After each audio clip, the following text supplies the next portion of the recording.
What is going on, Headliner Nation? We are back. Rankings episodes dropping here on this beautiful Thursday. I've got my wide receivers and tight ends for all of you, but I just want to remind everybody once again that, hey, if you're looking for flex rankings, defensive rankings, and kicker rankings, you can get those as a members only perk here on the channel as low as $5 a month.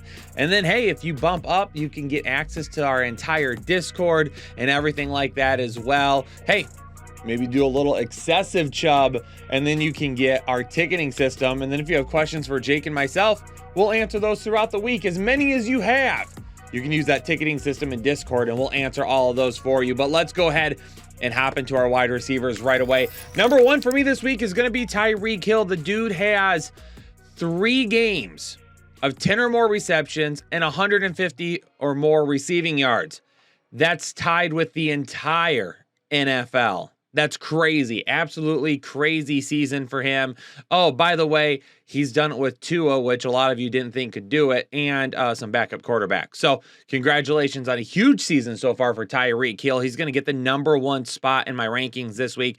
Ja'Marr Chase against Atlanta. We know that Atlanta defense tends to give up some fantasy points to wide receivers, so we have Chase with a big week this week. Devontae Adams, lots of targets. Would love to see some more touchdowns, though, from him. CeeDee Lamb at number 4. The volume's going to be there. Will it be Dak this week? He has been cleared to return. It looks like Dak will be the starter based on everything I've read so far, barring any type of a setback. Deebo Samuel going up against Kansas City. Kansas City allowing quite a few fantasy points to wide receivers right now. Deebo, not your typical wide receiver. Definitely love his ceiling, though, this week. Michael Pittman going up against Tennessee, who has allowed the second most fantasy points to opposing wide receivers. And Pittman's coming off a huge week. Jalen Waddle, who for the last couple of weeks, everyone's been like, do we start Jalen Waddle? You start Jalen Waddle. Put him in your lineup. Mike Evans at number 8. Bad week last week, unfortunately, against a really good matchup. We'll see if he can bounce back this week against Carolina. DK Metcalf against the Chargers. Becoming a little bit safe and more and more safe in each and every game. Unfortunately, last game didn't have that huge upside. And Tyler Lockett will still possess some more upside over him. But for the most part, DK Metcalf is the guy we have been able to trust this season. Amon-Ra St. Brown. Hopefully he's back in 100%. If he is, should be a good game against Dallas. Chris Godwin, volume monster right now for Tampa Bay. We'll see if he can keep things going. Got him at number 11. T. Higgins, again, another decent matchup against Atlanta. Got him popping in here at number 12. Mike Williams has a little bit of a tougher matchup against Seattle. Seattle's been good against the pass so far this season. Don't have him as low as I did last week. Definitely did not love that Surtain matchup last week. This one will still be a little bit tough, but for the most part, overall better. Tyler Lockett at number 14. That upside is there. Wish he'd be a little bit more safer, but that is the MO of Tyler Lockett. Amari Cooper at number 15. Coming off another good game last week. Scored a touchdown, really saved the week for him. This is a guy that, has 4 touchdowns. Coming off back-to-back 12 target games. Still a little bit of apprehension from people trying to put him in their lineup on a consistent basis. I've got him in there. Allen Lazard at number 16. Love this matchup against Washington. I think Lazard is going to smash this week. DeAndre Hopkins returns this week against Nolans with no Marshawn Lattimore. Yes, in my start-sit video, the graphics said sit because he doesn't have the statistics for our scoring system to be listed as a start. But as you know, this season, we've made some gut calls and said, yeah, the score says sit, but we're going to start him. It was the same thing. So those of you that commented, hey, Kyle, this is stupid having him as a sit. You're tattling on yourself for not listening. Watch the videos. Chris Olave at number 18, like his potential upside, but that floor is still a little bit lower for him. Now, the good thing is that we're going to be missing Michael Thomas and Jarvis Landry, so it makes him the bona fide number 1. Christian Kirk at number 19, going to be a tough matchup for him. He's become a little too touchdown dependent for me, so we've dropped him a little bit. Brandon Ayuk, good matchup against San Francisco. Can he keep things going in that, good matchup against Kansas City. Can he keep things going, though, from that last game? Deontay Johnson getting a ton of volume right now, but really no production whatsoever. And is it going to be Mitchie Biscuits again this week? Jakobi Meyers at number 22. Definitely a tougher matchup against Chicago, but he's seeing a decent amount of targets right now. Obviously, Tyquan Thornton coming up a little bit. You know, not a guy that I'm fully impressed with as of yet in terms of using him this season. Has taken away some of the upside of Meyers, but we still have him as a solid low-end wide receiver too. Cortland Sutton's going to drop down here. This is a very tough matchup. I've got about 8 spots lower than the consensus rankings right now. It's just a very tough matchup, man, with with Russell Wilson being banged up right now.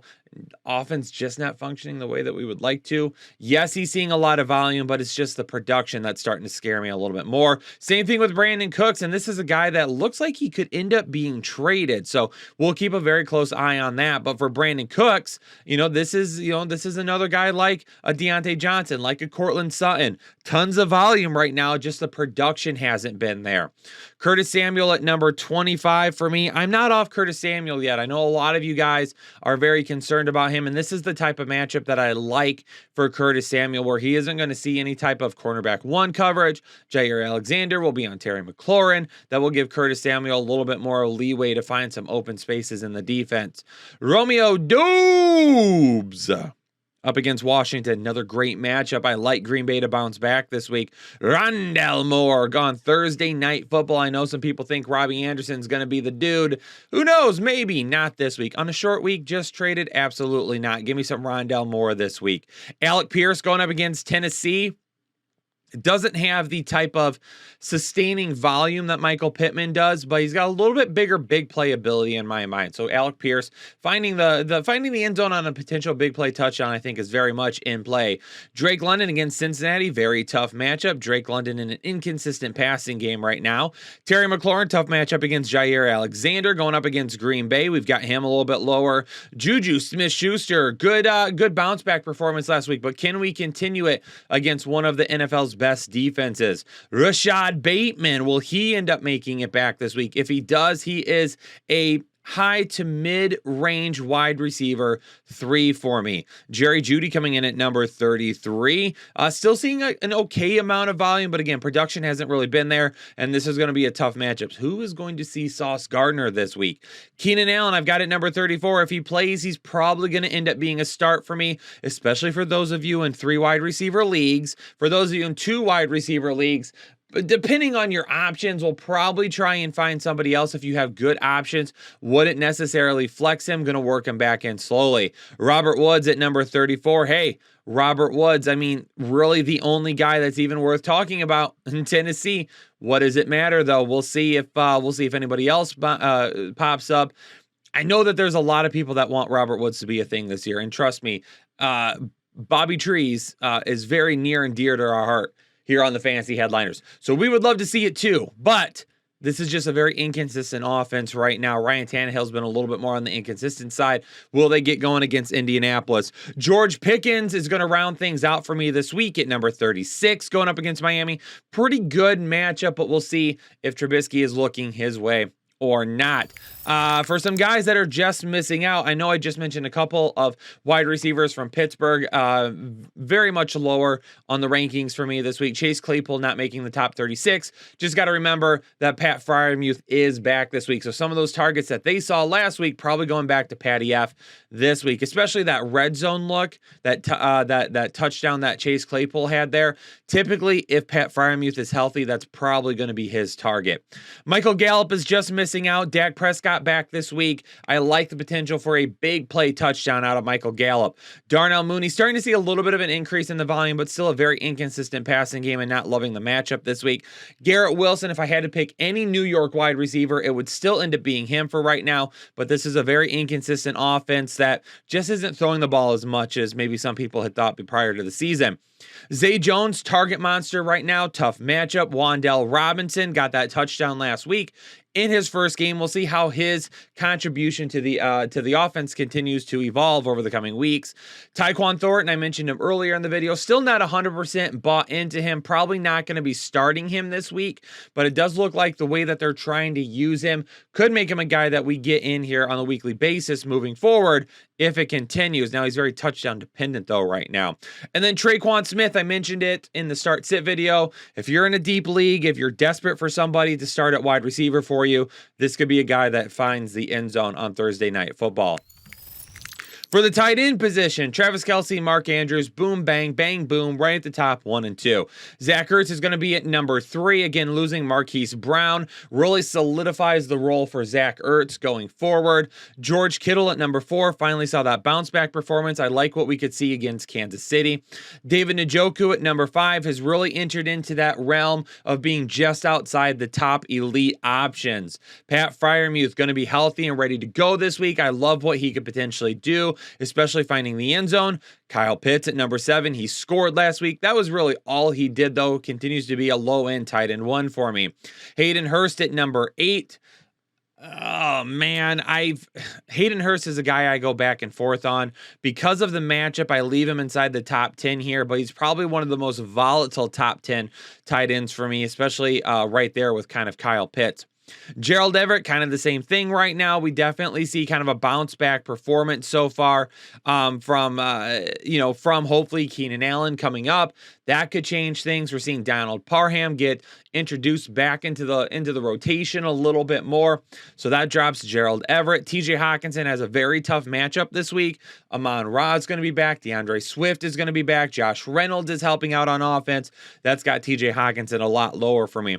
Big Bobby Tonyan this week. Couldn't we see as much volume as we saw the last couple of weeks? Taysom Hill is a very, very risky start for me. I'll say it like I've said it on every single video right now. If you want to deal with the heartburn on Sundays because of Taysom Hill, well, actually Thursday this week, you're more than welcome to.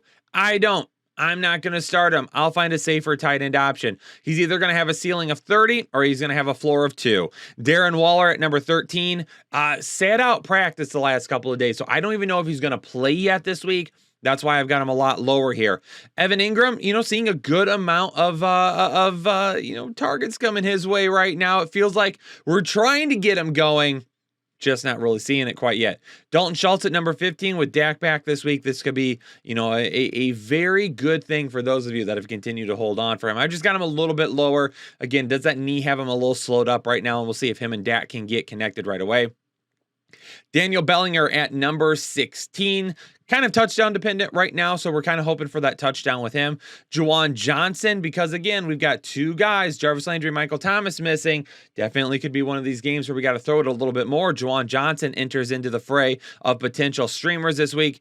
And Greg Dulcich, not quite sold on him as of yet in terms of being an immediate start after his touchdown last week. Was left wide open in the middle of the field, ended up scoring a touchdown because there's no one even close to him. And then really outside of that, didn't do a whole lot. But he's the guy that they like. Albert RUOK was inactive last week. Dulcich will be the guy moving forward. We'll continue to monitor his status and see if he is a guy that we do have to start every single week. But ladies and gentlemen, there you have it. Rankings in the book. Hit the like button. Subscribe to the channel if you're new here. Leave me a comment down below. Who are you most excited to watch this week?